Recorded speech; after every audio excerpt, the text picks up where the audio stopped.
So humor me. Peek at your monitors. We'll go over this very, very quickly. Number one, if you need me for any reason at all, I'll come and help you. Number two, please remain seated at all times, keeping everything inside of the tram, or I was forced to embarrass you because that is my job. Number three, please don't smoke anything.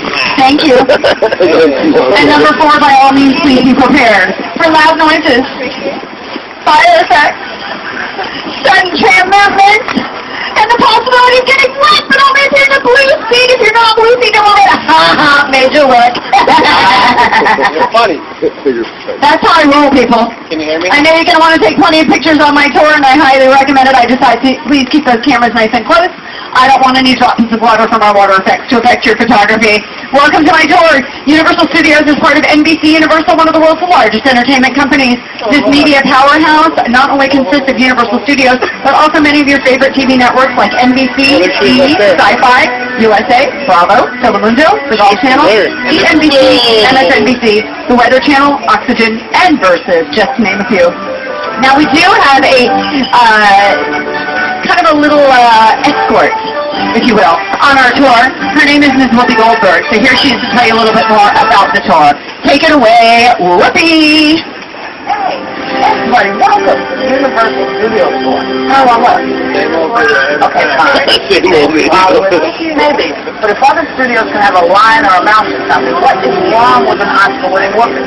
Besides, I know all about this place. I shot my first movie here with Steven Spielberg on the Universal Backlot, the biggest and busiest fantasy factory in the world. So let's go. Universal got its start in 1912 when visionary Carl Laemmle brought his movie company west and opened Universal Pictures. On March 15, 1915, Mr. Laemmle invited the public, that's you guys, to visit his studio, and the Universal Studio Tour was born. You see, Mr. Laemmle believed that movies should make people laugh, or cry, or sit on the edge of their seats. And for the last century, Universal has been doing just that.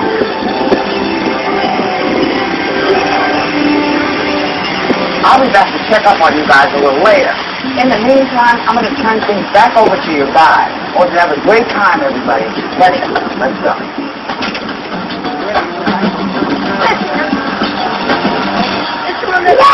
All right. Thank you so much, Whoopi. I hope you're all right there.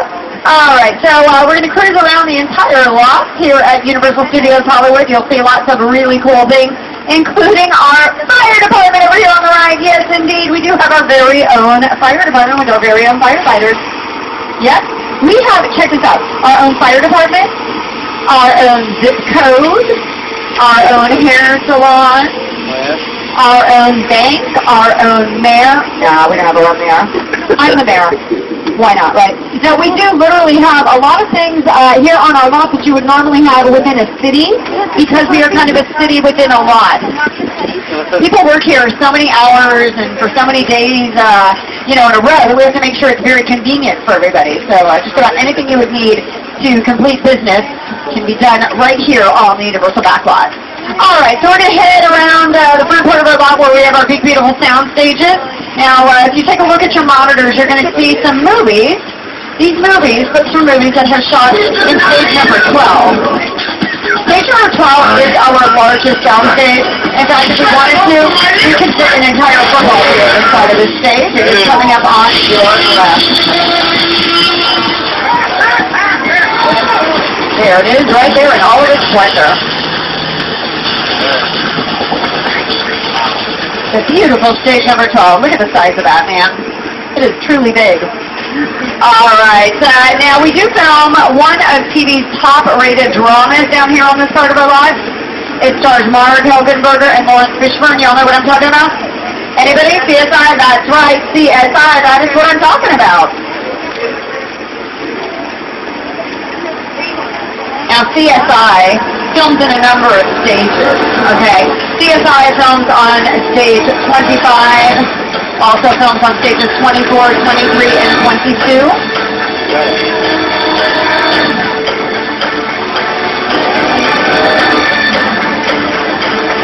Here's stage number 25 on your left. These stages and these sets are what we consider to be closed sets, meaning that only the immediate cast, crew and invited guests are allowed inside. But check it out. Next time you come to Universal Studios Hollywood, if you look into our VIP experience, you may be invited to walk onto one of those stages to see exactly what happens inside of there. By the way, what does CSI stand for? Anybody? Crime Scene Investigation. It stands for Can't See Inside. That's right. But rest assured, if you look into the VIP experience, you may be able to walk onto one of those stages. Right on, right on. Cruising on ahead, we have an old stage here. Stage number 28. So if you look at your screen, you're going to see a number of productions that are shot inside of stage number 28, right? Off the Monster movie, indeed. Yeah. Up here on the right is stage number 28. Now the thing about stage 28 is that it was actually built originally for the Paris Opera House for Phantom of the Opera back in the 1920s.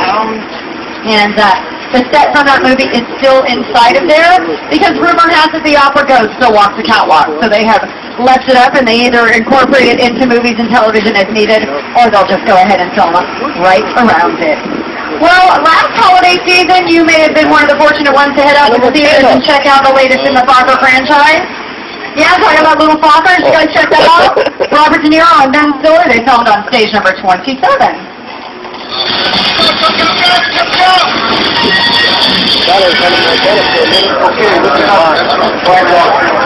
Whatever the reason, his heart or his shoes, he stood outside his cave, looking the hood.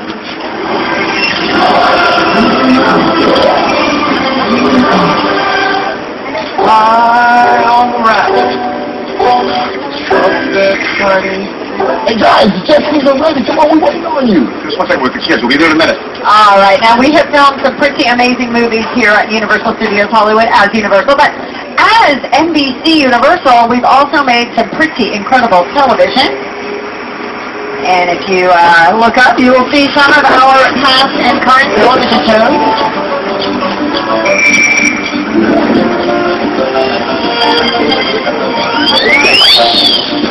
Current television shows include Parenthood, that airs on NBC on Tuesday nights. It stars Lauren Graham and Craig T. Nelson. They film right down here on stages 43 and 44. We also have stage number 42 down here. Stage number 42 is very special. It is where we filmed Rango, starring Johnny Depp and Isla Fisher. So, stages have a whole lot of history film over here on the right. Now, television usually takes about a week from the first rehearsal to the final taping. Movies take a little bit longer to create. They take months. Sometimes they even take years to create. So when we have production companies here wanting to make movies and television, well, we need a place to house them. And I just in a minute, Reva's going to take us down our little bungalow road where you'll see some of our bungalows. Now, in the earlier days of movie making, stars that were under contract with Universal used to live here. Stars like Rock Hudson and Doris Day lived here. They were at one time all outfitted with full kitchens, bathrooms, bedrooms, and living rooms. But now they are home to some of the top production offices in all of Hollywood, including one belonging to Chris Meledandri from Illumination Entertainment. Now, he's the producer of the blockbuster hit Despicable Me, as well as his most recent project, the live-action computer-animated comedy Hop. In fact, here to tell you a little bit more about what we can expect from Hop is Chris Meledandri. Hop tells the story of the son of the Easter Bunny, who's been raised to follow in his father's footsteps. They're centered on Easter Island, which underneath all the massive heads is this magnificent candy factory. It reminds me of Charlie and the Chocolate Factory. In Hop, we're going to bring to life all of the iconic characters of Easter in a way that you've never seen before. Look at that! Look how cute and so funny he is! Oh, he's so soft and cute and cuddly and warm. All right, look for Hop in theaters now. Coming up on your left is a bungalow 5195. That was one of Hitchcock's many bungalows. He enjoyed making cameo appearances in most of his movies, but he was smart. He always did it within the first 5 minutes of every film, so his audience members wouldn't get caught up looking for him and not pay attention to the storyline of his movies. We all know them that sometimes. I've seen them. Well, we're about to enter the back lot now, where the world is literally just around the corner. Going to take a ride past some of our Metro sets. They have been used in TV shows like Ghost Whisperer, 24, How I Met Your Mother, starring Neil Patrick Harris, that airs on Monday nights on CBS. They also filmed movies down here like Transformers and Amazing Spider-Man, starring Andrew Garfield and Emma Stone. That movie comes out July 3rd, 2012. Beautiful mural here on the right. Yeah, nice shot right there. Now, the buildings you're about to see are what we call facades. They're just the fronts and sides of the building. We only build what the camera will see, or imagination fills in the rest. What appears to be brick or stone is really just foam, rubber, and fiberglass. Several of these sets do, though, however, feature an open interior space with a steel infrastructure. That way productions can shoot both interior and exterior shots on these sets. And of course, over here on the right, you will recognize these brownstones. These are new brownstones, but our old brownstones look just like this, and they were used in such movies as Bruce Almighty. Remember this thing? The dog! I'm in the shower! Like that. Outside it. Like that. Outside it.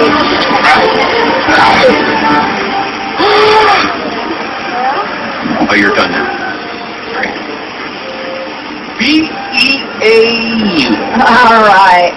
And round in the corner, we are heading into our Courthouse Square area.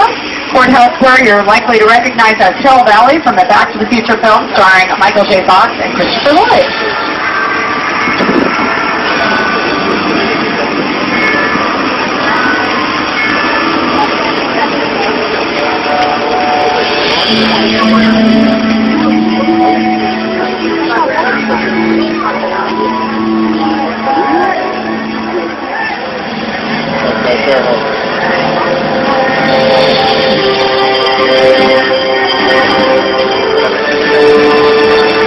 This is also the filming location for the hit television series Ghost Whisperer, starring Jennifer Love Hewitt. That show used Courthouse Square as the center of the fictional town of Glacier.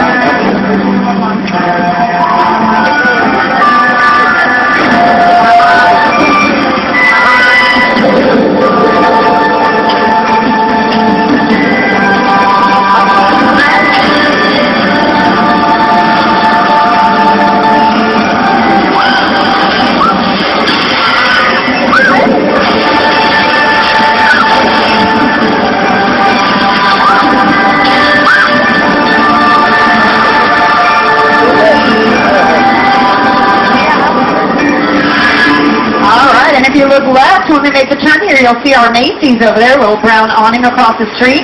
Welcome to New York. These are our New York sets. These sets are brand new. Some of them are as tall as 50 feet high. And we also have our very own theater district with a marquee from just about any era. That way filmmakers can come in and film a scene in just about any era, just by standing underneath that appropriate marquee. This is as if we moved 34th Street right here to Southern California. Now, what's missing from our street would be things like street signs, maybe some benches, mailboxes, trash bins, etc. These things are called set pieces. Set pieces are any objects that establish a location. We don't leave those out when we're not filming. Why? Because they change era to era. They depict economic status, time reference, location. Okay? These letters on these windows are stickers, actually. These signs, they peel right off of the windows. The signs are all temporary. They get changed out. Look at these split through our sign shop. They help us to transport any part of our lot into any part of the world by changing the signs or the language on the signs. Now, we worked with many directors, one of which helped create the look of these New York sets. We had a fire back in 2008, rebuilt these sets right here. Steven Spielberg helped us out with that, so here he is talking about his experience at Universal Studios Hollywood. 16 years old, and I began hanging out at Universal during my summers. When I went to college nearby, I continued to come on the lot and try to become a director. Universal sort of is my birthplace. This is the place I consider my first home, and I love it here. And I keep coming back.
Steven Spielberg. So we worked with lots of directors. We worked with Alfred Hitchcock, Steven Spielberg, and of course, the amazing Peter Jackson. It's the original King Kong that made me want to direct movies. I saw that movie on TV when I was about 8 or 9 years old, and I wanted to become a filmmaker. I like films that just take you away from your real life and sweep you up in adventure. Kong literally does that. I mean, you're on board the ship, you're sailing to a lost island, you're encountering monsters and creatures from, prehistoric times. So I was thrilled when Universal invited me back to Skull Island, and it's great to have you along for the ride. Now, we have created this 3D immersive experience, so you're going to have your glasses ready. Don't put them on yet, just put them in your hand because we're about to return to Skull Island. I'm putting on mine right now.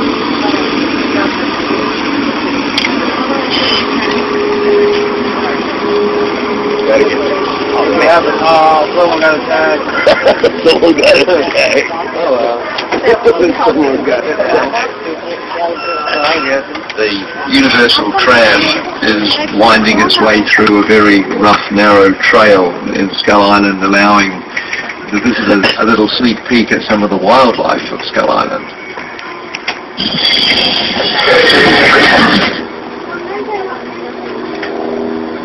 We really put a lot of thought into the character and personality of Kong, and he's so much more than a monster. In fact, he's not a monster. He is an incredibly majestic, ancient creature. He's a force of nature.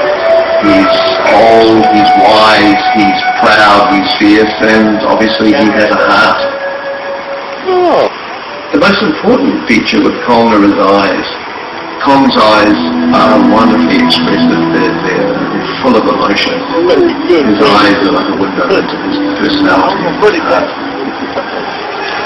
He's had enormous number of encounters with his foes, the T-Rexes and the various dinosaurs on Skull Island. So he's been beaten up, scarred, chewed up, spat out by these dinosaurs at various times, and he wears the scars of a lot of ancient battles. Alright, friends. New King Kong 360 3D.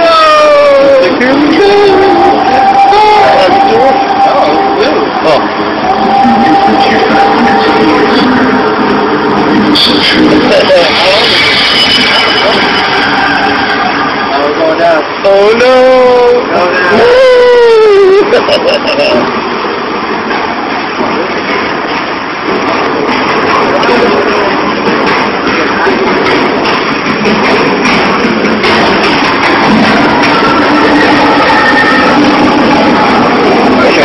Come on, everybody.